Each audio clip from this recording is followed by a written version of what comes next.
Welcome back to the Daily Venture as I talk about the Russo brothers assemble inside HBO, their $1 billion studio, and when they might come back to Marvel. Since Joe and Anthony Russo released Avengers: Endgame in 2019, the brothers' directors have wondered if they would ever perform again with Marvel Studios. Per time, they've attempted to reasonably deflect, "We're always talking, we'd need to see what would work." However, as Joe mentioned to Variety in early October, they've learned the verity for years. "We won't be ready to do anything with Marvel until the end of the decade," he states. Instead, the Russos have committed themselves to making their innovative cosmos with HBO, the freed, artist-friendly studio they cast in 2017 with growing associate Mike LaRocca. Their Endgame-the-sized dream is no less than to support and guide the ambition into the future of entertainment, which is why the Russos have been chosen as Variety's Showman of the Year. They've pursued non-traditional associates, like the South Korean gaming colossus Nexon, which bought a minority stake in HBO in January that assessed the business at $1.1 billion. They've licensed upstart filmmakers to make aspiring and actual undertakings that talk to a broad audience, like Daniel Kwan and Daniel Skynert's Everything Everywhere All at Once, a 24's highest-grossing film, at $101 million worldwide, and a favored directing into awards season.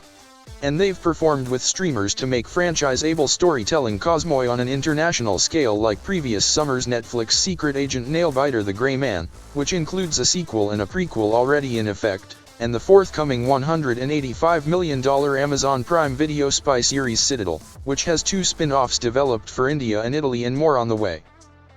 When Amazon Studios chief Jennifer Salka willingly considered the unique global idea behind Citadel, she stated the only organization she came about was HBO. Their ability to build a global franchise, and to put their arms around big, ambitious ideas that might be overwhelming to others, creatively or logistically, is really their sweet spot, Salka states. They were the perfect people to have that thought exercise with because they think in such a global way. Numerous critically, with their sights set on Hollywood's future, Joe and Anth have made HBO thrive within the industry's rough, constant change as audiences persist in upending how and where they finish storytelling. It's how the Russos seek to strive where so numerous other upstart mini-studios have not. "Things are changing fast, which we're very excited by," states Anthony. "We're futurists. We love new technology. We love the energy that it brings to our process, the possibilities that it creates for how we communicate with audiences. Then we meet the market where it is at that moment. That's been our agenda from the beginning, and it's served us very well." Over a wide-ranging discussion in Atlanta, where they're making their latest big sci-fi fable movie, Netflix's The Electric State, with Chris Pratt and Millie Bobby Brown, the Russos Anthony, 52, the more pensive brother, and Joe, 51, the more wordy brother are open about where they notice the industry moving, and where it isn't.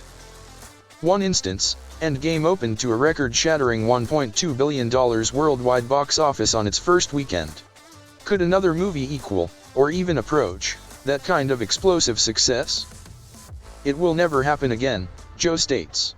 "That was an apex of that era of theatrical filmmaking. When we started HBO, we already felt the winds shifting.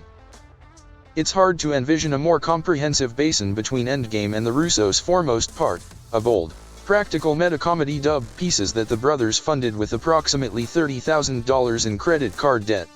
After premiering at the 1997 Slamdance Film Festival to a tepid at best blowout, Variety's critique named it needlessly arty and obscure, the film never lighted allocation. The master imprint has even gone away."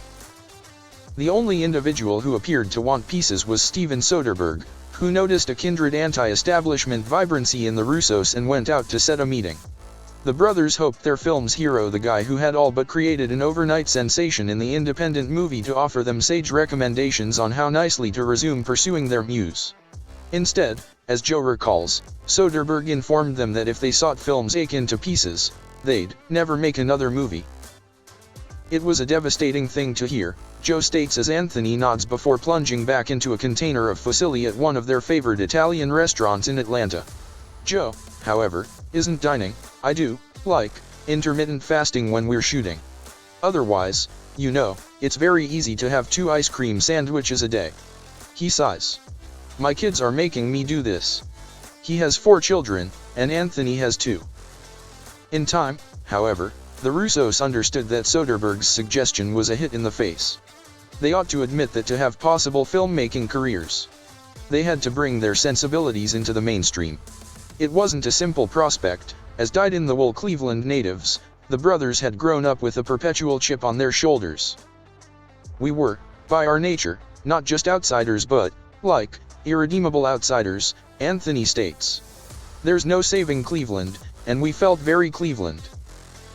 Gradually, the Russos performed their way up in Hollywood, penning and staging the 2002 indie theft comedy, Welcome to Collinwood, directed by Soderbergh and George Clooney, who served a minor validating role, then segueing into television, where they anchored their first necessary break, leading the way for Arrested Development. To deliver the comedy its purpose of anything can happen nonsense, they clashed with 20th century television to allow them to shoot on digital cameras, which, in the earlier 2000s, had hardly got the issue of broadcast rate. The performance's primary credit absolved the Russos' imaginative intuition to harness the latest technology to make the envelope of what was likely. But, as the duo succeeded in TV, including staging 34 episodes of NBC's Community, the gig that eventually grabbed the awareness of Marvel Studios chief Kevin Feige, the trappings of achievement, i.e., soft first look, and product sales, started to take more like a pitfall. We had done deals with studios for years, but we were constantly calling our agents a year later and saying, "Get us out of this deal and do another," Joe states. Because what happens is you're stuck with whatever material that studio collected. And you're also subject to their whims, Anthony counts. Years prior, Scott Stuber drafted the Russos to create films for Netflix with HBO. The streamer's movie boss performed with the duo when he had their first studio film, the 2006 Owen Wilson comedy, You, Me, and Dupree. While the Russos worked to create the movie, the composer had more power on the movie than we did. Joe tells Stuber always sensed the extent of their aspirations. You could see their run before they walk ambition early, he states. They're always optimistically looking around the corner. They're always like, what can we do differently tomorrow? Between their Cleveland upbringing and proud Italian ancestry, our father's side is Sicilian, our mother's side is from Abruzzo, Anthony states the Russos tell they were always temperamentally compelled to chart their future, reach what may. They were responding to a straightforward query regarding what taught them to create HBO, resulting in Anthony wading into unforeseen rhetorical territory. I hate to give this example, but it's relevant, Anthony states, forcing his brother to squirm. It's basically what the mafia does, right? I'm going to stop you, Joe states, giving me a nervous smile. You can't talk about this. No. I mean, look, this is a real thing, Anthony states. The mafia developed in Sicily because Sicily had been invaded and controlled by 11 different powers over the course of its modern history. And so they had to develop an internal system that would exist independent of these outside rulers, who didn't give a shit about the place, to protect themselves. Now, of course, it got corrupted into something indefensible. I'm not talking about that version of the mafia. You're talking about the noble version. Joe speaks before showing up with a shrug. There's tons of books about this, Anthony persists. You have to create an independent ecosystem, because the power that you're subjugated to is not out for your best interest. Everyone who's performed with the Russos fast picks up on their uniqueness. Joe's a 500 miles a minute kind of person, juggling post on one movie and prep on the other movie while shooting another movie, while finding the best spots for the best food, states Priyanka Chopra Jonas, one of the principals of Amazon's Citadel. Anthony's more introverted, but he has immense clarity of thought. When you're talking to him, he knows tremendously about what's happening behind the scenes and what the big picture plan is. 2 weeks into shooting The Electric State, in October, managing the brothers' position as the director handles like driving a single consciousness that occurs to occupy two bodies. They're crouched inside a little tent next to the stage, intently watching the monitors as Chris Pratt portrays a scene involving a conflict between his character, a contrabandist named Keats, and an ominous mechanical drone dubbed the Marshal, played by Giancarlo Esposito. After one take, Joe draws out his phone and starts texting while Anthony wordlessly checks the monitor. After another interpretation, Anthony mutters, "Recoil." Joe leaps up from his chair and guides Pratt about miming the kickback on his firearm as he shoots it at the drone. After another take, Anthony steps out. No comments are traded with Joe and reviews in with Pratt, coughing from the dust blanketing the soundstage floor. It really doesn't feel like two different directors, Pratt speaks during a pause in filming. It feels like a two-pronged directing force. When questioned later about their almost speechless mind meld on stage, Anthony laughs. "We always joke that whoever is less tired will get up," he states. "We can communicate without communicating, because we've been doing it so long together."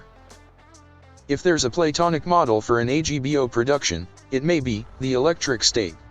It's adjusted from a text of drawings by Swedish artist Simon Stalenhag that screenwriters Christopher Marcus and Stephen McFeely, who penned all four of the Russo's Marvel films and acted as the co-presidents of the narrative at HBO, found in its babyhood on Kickstarter.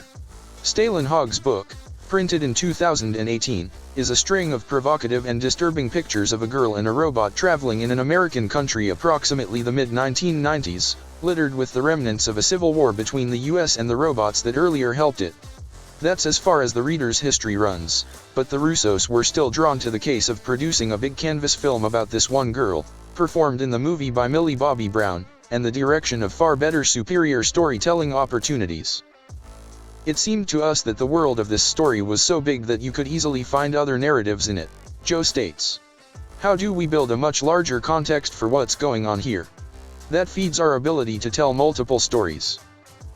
Spending proximate to a decade at Marvel provided the Russos a competitive edge they noticed as paramount to their procedure at HBO. They understand how to create a hit film and do it within a more extensive, innovative terrain that could generate an ecosystem of sequels and spin-offs.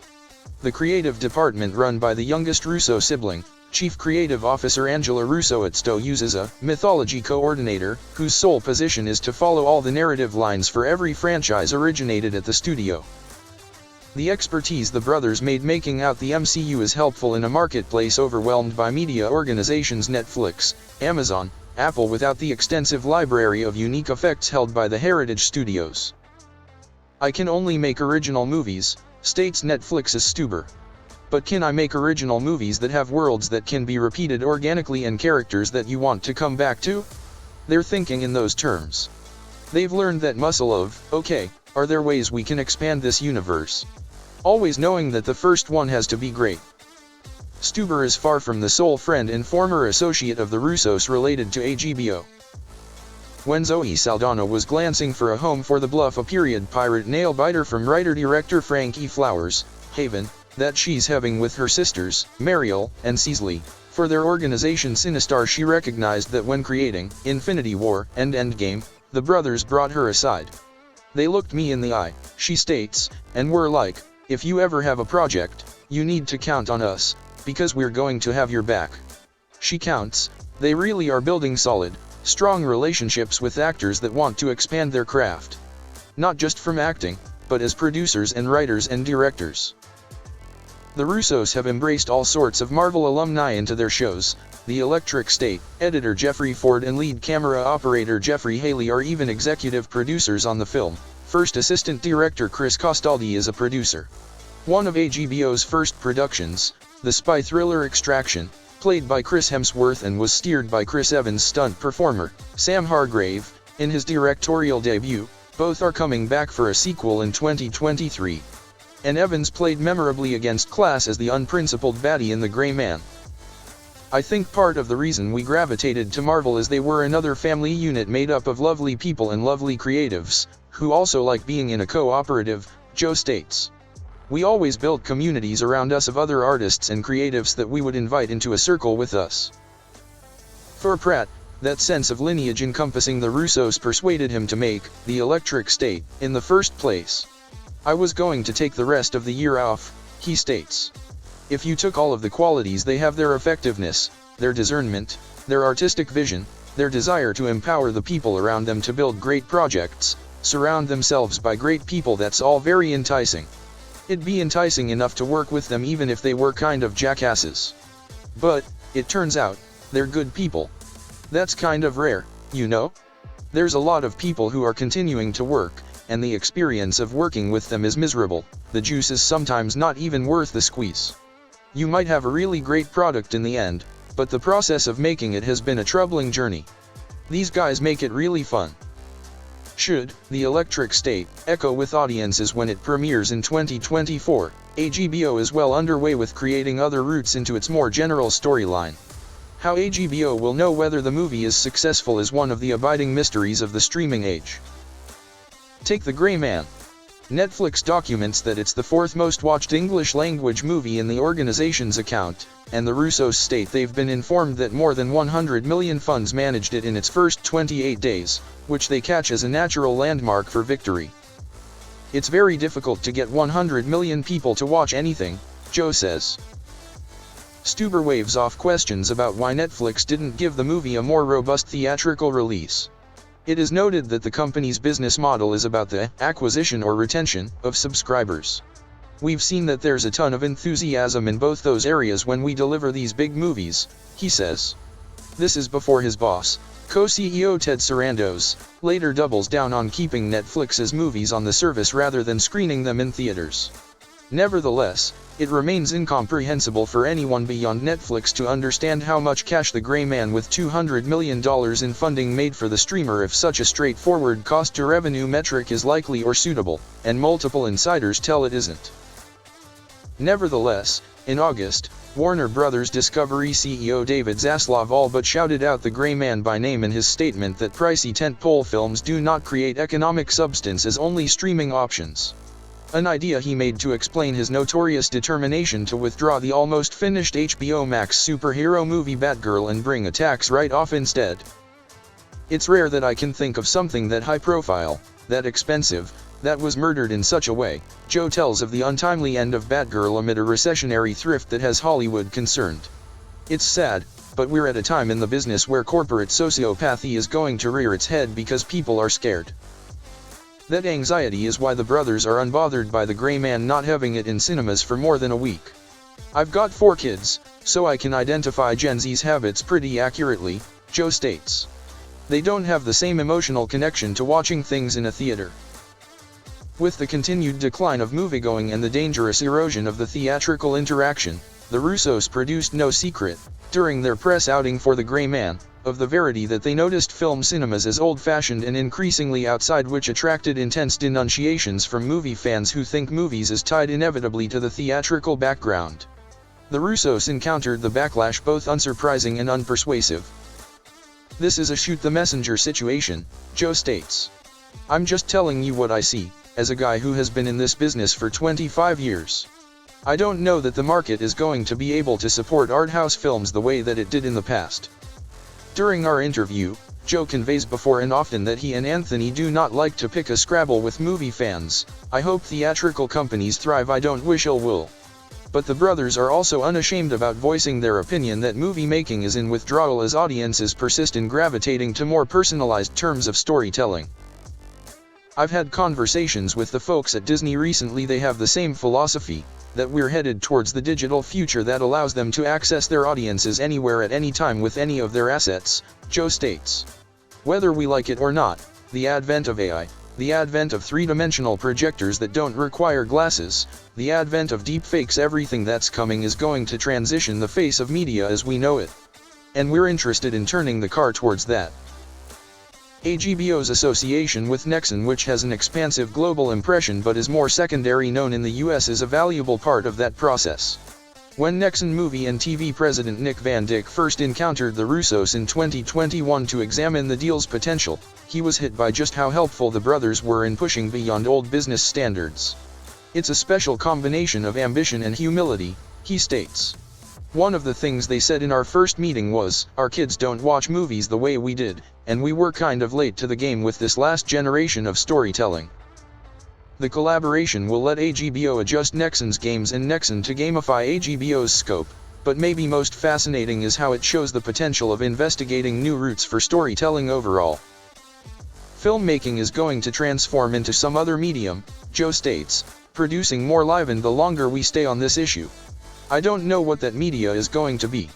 My guess is that when you can sit in your house, turn to one of the actors that is standing in front of you and say, "Hey, Tom Cruise, hold on a second. Tell me about how you filmed this scene," and the AI-fueled Tom Cruise can turn to you and start explaining. It's over at that point, right? That's when technology will dominate whatever new form of storytelling is coming. Whether or not a Tom Cruise bot is on the horizon, the matter for the Russos is short about anticipating the future than training for it. They state they hold no plans to market a GBO or link with another commodity. Staying separate is how their business can reasonably remain appropriate as the enterprise resumes its breakneck growth. We could be developing something for 2 years, and then the market shifts or some new medium shows up that's better suited for this story, Joe states. Let's spend another 6 months converting it to that model. Let's take this feature and turn it into an event series. Or let's take this idea and sell it to a gaming company. It allows us to survive as creatives no matter what happens in the world. Anthony bobs intently. AGBO is designed to allow every project we work on to have its own unique life, he says. That was the fundamental cornerstone of the company. All possibilities are always available to us. There's nothing that's off the table. They notice these pronouncements not as taunts or motivations but as the same wake-up buzz that Soderbergh showed them at the beginning of their employment, warning up-and-coming storytellers to concentrate on fulfilling audiences where they're driving instead of thinking they'll remain where they've existed. As the market continues to shift, it's important that artists be agnostic in order to continue to tell stories, Joe states. Don't let a very vocal minority tell you what kind of stories you can tell. Because you can have success telling any stories that you want. So that was the news for today regarding DC films. Please subscribe, like this video, and share your ideas in the comment regarding the Russo brothers' potential return to the MCU. Would you like to see the Russo brothers return to the MCU? Either way, thank you for listening. Until then, venture onward.